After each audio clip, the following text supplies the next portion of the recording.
Hi. Okay, All right. ready So- for you.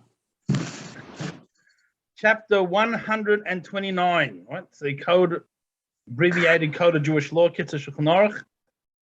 129, the laws of Rosh Hashanah. So we getting ready for the big day. Big day. Okay. So again, I'm going to switch back and forwards between summarizing and reading, depending on how practical, how common. So the first one, number one, speaks about some of the changes that we make in the services. So in the Kaddish, so he says here that the custom is from Rosh Hashanah to Yom Kippur. Yeah, the Chabad custom is actually just on at the end of Yom Kippur, but is we make a change to the Kaddish, and instead of saying La'ela, we say La'ela or La'ela. So since I think a lot of these things, if you have a nice machzor with a nice clear print, and you follow what's inside, as long as you're aware of it, you don't need to know the ins and outs. You follow what it says there. All right. Number two, base. Now, there are some people who have a custom that when they pray on Rosh Hashanah and Kippur, they bend their heads. They sort of bend their bodies and heads. Now, that's problematic. They do that because they want to show a certain humility, certain extra subjugation to Hashem. So good intentions, but it makes problems. Problem number one is we know that there's 4 times in the Amidah, in the Shemona Esrei, where we do this, we bow to Hashem. So if you're already bent over in a bowing position, then you can't bow. So you can get around that by straightening up just beforehand and then doing the bowings that you are meant to be doing. But it's better to have, the expression is to stand upright with a bent heart than just have a bent body, right? So a lot of these things are superficial. The main thing is that we should really, we should be for real, and that's the biggest challenge. It's the biggest challenge, to be for real, humble of heart. Also, what a lot of people do, well, used to do at least, it was quite common at the time when this book was written, a lot of people used to daven extra loud. And for them, it's good, because if you do something louder and you're putting more effort into it and hearing yourself better, you can concentrate better. The problem is, if you're in shul and you're davening at triple volume, no one around you can concentrate. So he writes that it should be abolished, and it pretty much has been. I don't think people really do that nowadays. Haven't seen too many people. So again, the main thing is to try and concentrate a little bit better. I guess if for whatever reason you're davening more at home and it helps you to daven louder, then by all means. But in shul, as well as trying to do things to help our souls concentrate better, we also have to be mindful and respectful of the others around us. And the last point that it makes in number 2 is that you should try and get a machzor that's been carefully edited and properly printed. Today, thank God, I think to a large extent, the credit really goes to ArtScroll as being the pioneers. But now there's so many companies that do it, that everything's retypeset, everything's so clear. It's so beautiful. I had a sitter that I got as a child. It was before what they call the ArtScroll revolution. Atilas Hashem sitter that I had was the old print, the old typeset. And Friday night, Eishes Chayil, So what we say is sheker hachain, right? We say the vanity is falsehood, and we say that true beauty is someone that's for real. They connect to Hashem, they fear Hashem.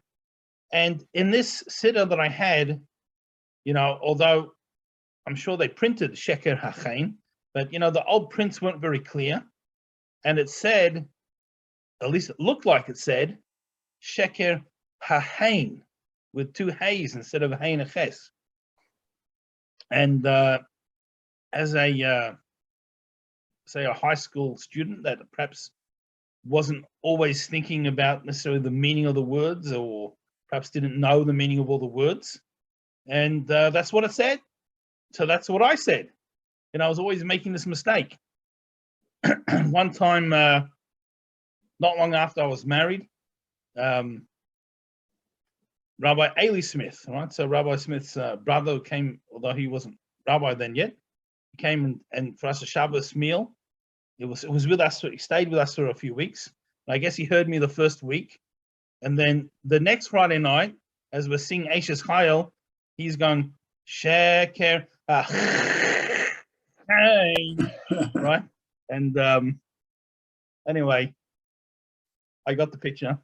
But Baruch Hashem, we have all these newly typeset and beautifully printed editions that you have now, and you don't really have this issue. So if you sometimes old machzorim has sentimental value, it was like my grandmother's machzorim or something, and it's and in a certain respect it is a good thing to use. But I think unless you're very, very familiar with the words, you should try and get one of these the new ones with a beautiful typeset. And yes, David. Yeah, I just wanted to say, and with Art Scroll and a few other prayer book printers, they would print the English and they would say, "Blessed are you, Hashem," and and people were davening from this and using the name Hashem instead of using God's name in Hebrew or even saying God in English. It's saying Hashem in English, which is taking away I think the Rebbe spoke about it, that he was alarmed that he saw Shema Yisrael, Hashem Elokeinu, Hashem Echad, that they were so, from that they didn't want to print Hashem's name, and people are davening from this and not fulfilling saying the blessings. Yeah, okay, I hear you. But I think, so the English, even some of the old typeset Hebrew ones still had pretty good English. But I was more talking about the quality of the Hebrew print. Called the Hebrew print, and especially since a lot of things on Rosh Yom Kippur we're not familiar with. Only say them once a year. But yeah, that's well, once someone's saying Shema in English, though, I'm not sure it matters if they would say Hashem English sentence, but if they would say the Hebrew Shema Yisrael and say Hashem, that becomes a problem. Okay, so Gimel, number 3, we'll do this one inside. So in the Shemona Esrei, in the middle, we're going to make 2 important changes where for these 10 days, from Rosh Hashanah until Yom Kippur, where we want to declare Hashem the King. So we're going to change words and add Hamelech, the king, or that words we'll see. So Gimel, number 3, Kol Hashana Oim Tefillah. All year round, in our quiet Shemona Esrei and the Amidah, we say the words Hakel HaKadosh, the holy God. Right, so it's the 4th bracha. Say, bless you Hashem, the holy God. And we say further on, Melech Ohev Tzedakah Mishpat. So we bless Hashem, who is the king, who loves tzedakah and justice, righteousness and justice. Now, chutz, except Rosh Hashanah ad l'achar Yom Kippurim. So these 10 days, from Rosh Hashanah till Yom Kippur, we change. What do we say? On those days, we need to say Hamelech HaKadosh, the holy king. So instead of saying the Holy God, we're going to say the Holy King. And we're going to say HaMelech HaMishpat. So instead of saying the King who loves righteousness and justice, we're just going to say the King of justice. Right? We're going to shrink. Now you'll notice in that sentence we say the King anyway, so that's going to make a difference. If we make a mistake, we'll get there. But we want to emphasize the fact that Hashem is the King. Why? The fish beyond Elul, because in these days, Hashem reveals His kingship when He judges the world. I mean, who judge? Who's in charge of things? It's the King. As well as that, why these particular days, just to understand the concept. So, of course, historically, Rosh Hashanah coincides with the sixth day of creation, right? The day that humanity, right, the original human, Adam, was created. The humanity was created on the 1st of Tishrei. The physical world, spiritual world also, but the physical world was created 6 days early on the 25th of Elul. So coming up soon, so you can bake a birthday cake for the world's birthday. Right? Today's the 9th of Elul. Rabbi? So, yes. My concern about calling Hashem HaMelech, the King, Yep. was a problem because you're making him interchangeable with a king. Now, kings make mistakes. They have made mistakes, but we're calling Hashem a king, meaning that he is almost. I mean, I hate to say this, but it's almost like saying, humanizing. Yoshki, making him the the Lord, so to say, quote unquote. Yeah. I mean, I don't like the idea of saying that because he's above a king. He is above, in the Sfirot, he's above the king. We say Malchut, but on the other hand, he is above a king because our kings that we know of who've ruled over us have made mistakes. Yeah. So a Jewish king is really more of a prime minister than a king. That's right. That's it. That's exactly. That's what and Hashem is true kingship. And I'll explain. I'll answer what you said about the spheres and the mouth in a minute. But just to finish the point that I was making before is so we could have the question: why shouldn't Rosh Hashanah be the day of creation? No. So there's no point having a world without humanity. The whole purpose of the creation of the universe was that there should be humans to serve Hashem. So until there were humans, there's no one to recognize that there is a God. And that recognition that there's this supreme infinite creator that we call king, for lack of a better term, and again, as I said, an earthly king is more like a prime minister than a king, even though we might call him the king. But the real king, that's what Hashem is. As well as that, even if that limits, that title so limits, that we can only use human language, right? We can't use a term that totally transcends anything that we understand. Otherwise, it becomes meaningless for us. So Rosh Hashanah is when Hashem became king, so to speak. Now, obviously, Hashem's infinite, is not affected by the worlds and different things. But from our perspective, once there was humanity, someone who could recognize that there is, in fact, this infinite creator that created us and is above us, that's what we mean by, from our perspective, Hashem became the king. This is like the anniversary, so to speak. And one of the many concepts behind the blowing of the shofar on Rosh Hashanah is there's a coronation of the king. There's many other concepts as well, but that's one of the ideas.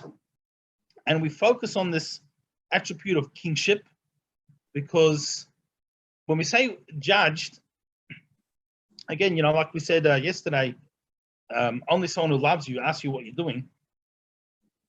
But Moshe mentioned the spheres. So let's just try and understand what we mean. So in the spiritual realms, so if you're familiar with the spheres from other classes, different things, so you'll understand what we mean. If not, we'll just try and summarize so without making it overcomplicated. But in each of the spiritual levels, we have 10, it's made up of 10 general levels. The lowest one, or perhaps lowest not the correct term, but the culmination of them is called Malchus, kingship. So it absorbs or accepts what all the others have, and it is the one that gives over to the next level. So although Moshe made the point that it's the lowest, it's also the highest of the next level. In other words, Malchus is the one that takes everything from one level and gives to the next level. And this really is what the idea of kingship is that the king provides the infrastructure, the king provides law and order, the king provides safety through the army, various things. The king the king is not meant to be there for himself. Unfortunately, even in Jewish history, there's been some kings that haven't quite behaved the way they should have. And definitely many kings and dictators and various things in non-Jewish history who they believe the kingship is all about them, right? That the whole kingdom is there to serve them. That they're bestowed the right to be king from God or whatever they believe in, and everyone has to serve them. While the concept of the Jewish king is to serve the people. Some of our kings did it better than others, but that is the concept of a king. To be able to give, to share, to provide. And on Rosh Hashanah, when we say that everything's judged, we say that this is going to be our livelihood for the year and various things. It's this concept, the spiritual concept of Malchus, of giving over. In other words, we're taking this spiritual energy that is pure spirituality, and on Rosh Hashanah, it's, we'll say decreed for lack of a better word, but there's a decision to transfer that spirituality into physical entity, and this is going to be our livelihood or our health or whatever else it happens to be. So that is the concept of kings. It's as we've given the example before. We say about Hashem's hand. Now, obviously, Hashem doesn't have a hand. Hashem is not limited by human form. Hashem transcends any limitations. But what does a hand do in a person?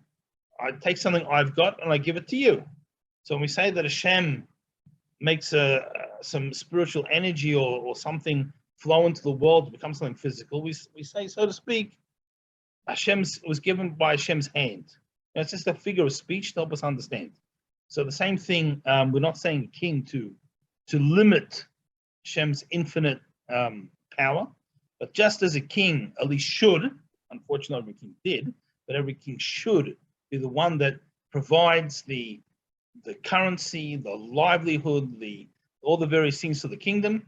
This is what's coming through on Rosh Hashanah, flows into the world, and each person gets. Now, it's not only on individuals level, even on the whole level, right? So what happens is there's a certain spiritual energy, divine flow that keeps the world in existence, that comes in on Rosh Hashanah when we blow shofar.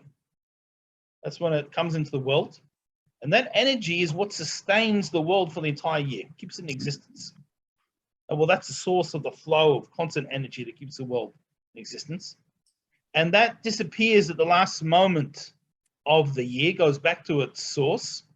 And the next one doesn't come till we blow the shofar. So you're probably wondering, there's probably 12 hours or 13 hours, whatever it is, lacking. How does the world exist for that time? It's called bridging finance, right? We have a borrowed temporary spiritual energy that fills that gap.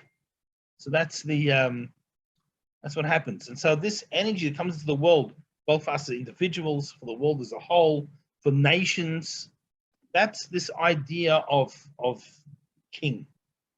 And since that's what's happening, we need to focus on that. We need to, and also what we do helps bring it down into this world. And so therefore we Hashem reveals that. So therefore we make these changes to our prayers. We say the Holy King. Okay, now I know everyone here davens with incredible intention, and then their mind never wanders, and they're always following, reading every word inside the siddur, and therefore they will never make a mistake. But in case someone else made a mistake and they ask you and you want to know what to tell them, then this is what happens. So imtar, someone they made a mistake, and out of habit, instead of saying Hamelech HaKadosh, the Holy King, he said what he normally says all the other 350 odd days of the year. And he says Hakel HaKadosh, the Holy King. Oi Shumesapik, or he's not sure what he said. Im Amakel HaKadosh Mel HaKadosh. He doesn't know which one he said. And we're going to have a presumption that since there's one that he says almost every other day of the year, if he can't remember, he's not sure what he said, he probably said what he's used to saying. So we're going to assume that he said the regular one. So what do? You made the mistake.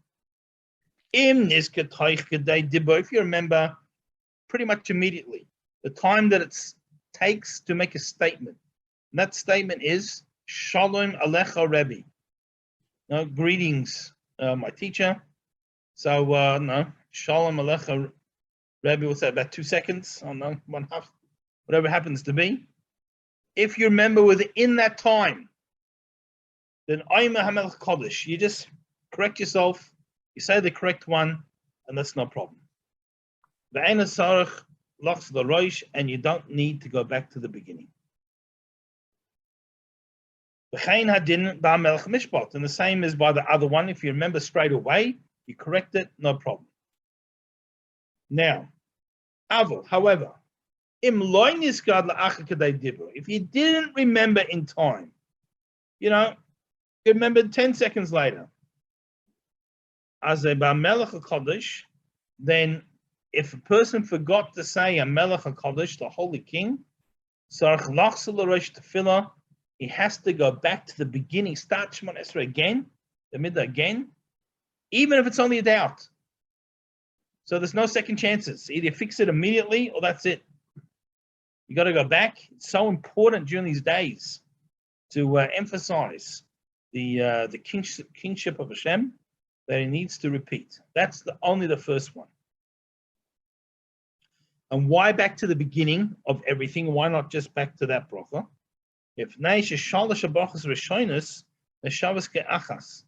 Because the first 3 brachas are considered one group. They're almost like one big bracha. So they go together. So we mess up one of them, we've got to do all 3. So it's not enough just to go back to that point. We have to go back to the beginning because the first 3 all belong together. Okay. Now, not only an individual has to repeat if they make this mistake, but even if the person leading the services, the chazan, made that mistake, they have to go back to the beginning. And we'll need to say Kedusha a second time. So that's all if you forgot to say HaMelech HaKadosh, the Holy King, and instead, the Holy King, instead you said the Holy God. However, Avo Ba'Melech HaMishpat, that if you made a mistake about saying the King of Justice, then afilu yochid ein sarach lachso afilu oisa bracha. Then you don't have to go back, not even to that bracha. Why don't you have to repeat? Because if you said the regular thing, instead of saying Melech HaMishpat, you said Melech Oihei Tzedakah Mishpat. So although it didn't emphasize Hashem's kingship the same way, it still mentions that Hashem is the king. So at least after the fact, since we mentioned that Hashem is the king, we don't have to repeat. because at least we mentioned the word king, the word melech, in this blessing. So that's if we messed it up on those 10 days. Now, the Chol Hashanah, the rest of the year, Im Tov Omer HaMelech HaKodesh, or Melech HaMishpat. So you can imagine, all 10 days, Rosh Hashanah and Kippur, the person be messing up, saying what he was used to, and having to repeat 5 times. Then finally, the day after Yom Kippur, now he goes, HaMelech HaKodesh. He says what he's meant to say for Rosh Hashanah and Kippur. So now he doesn't have to repeat. Okay. Did we make that complicated enough for everyone? No. Okay, I'll try harder next time. Okay, the next one we're going to summarize. Hey, Dalet. Dalet. Yeah, so the Shabbos Arvis. So on Friday night, let's go back a step also. On Friday nights, we add this little extra piece. It's called Birchas Ma'en Sheva. It's like a mini repetition. Right? Now, we don't do this by the evening service any other evening, only on Shabbos. So what used to happen is that people generally, they used to daven in the fields, or shuls were sort of open, and often shuls were not in the city. Now, so during the weekdays, people went and they did Mincha Maariv together, and it was normally still light. And so they daven Maariv at an earlier time. There's a limit to how much early you can daven. They always did in the right time. But then they would go back into town in the light. Shabbos, though, people, it's a longer service, first of all, and also, particularly in winter, people don't want to bring Shabbos too early and different things. And so what happened is people would daven in the dark, or at least they would be coming home in the dark. And the problem was, sometimes, I don't know if you've ever seen this before, but sometimes people come late to shul. Right? Sometimes someone might come late, and then what's going to happen is by the time he finishes his Amidah, his silent prayer, everyone's gone, and he's going to come back walking, outside of town in the dark on his own. There's no street lights, and sometimes there's even forest or whatever in between, and it's not safe. So what they did is the sages added a little extra piece on Friday night, so it would delay everyone, keep everyone there a little bit longer, and therefore even those who came a little bit late or spent a little bit longer in the Amidah, they'll be able to come back with the group. So it's called the Birchas Ma'en Sheva. It's like one blessing that's a summary of the 7 blessings of the Shabbos Amidah. That's what they said. So in that, since it's a summary, it also mentions Hakel HaKodesh, the Holy God. So there as well, we change it to HaMelech HaKodesh, the Holy King. The same thing. If you made a mistake and you remember straight away, you fix it. But if you didn't remember straight away, you don't have to repeat, because it's not really a requirement. It's like an add-on. So that's number 4. Number 5, there are 4 other additions that we have that came much later. The times of the Gaonim, so post-Talmudic, just after the Talmud. And, so we mentioned that we should be remembered for the Book of Life, and who's like Hashem the King, we should be written for the Book of Life. Now, these ones, again, if we're looking in the Siddur and we're paying attention, we'll remember them. If for some reason we were davening on autopilot and forgot them, then until we say Hashem's name in the next bracha, we can go back and say it. After that, we can't say it anymore, but we don't have to go back. We don't have to repeat it. Okay. Evolve number 6. Now, when we finish, oh, sorry, I lost track of the time. My apologies. The shorter class, I didn't realize. Okay, so it's already the hour. So to be continued next week, God willing, Sunday and Monday. Wish everyone a wonderful Shabbos, even though it's a long time till Shabbos, but a wonderful, successful week, culminating in the most incredible Shabbos. Amen. Amen. Thank you, Rabbi. Thank you, Thank Rabbi. you. Okay. Bye, everyone. Bye-bye. Bye.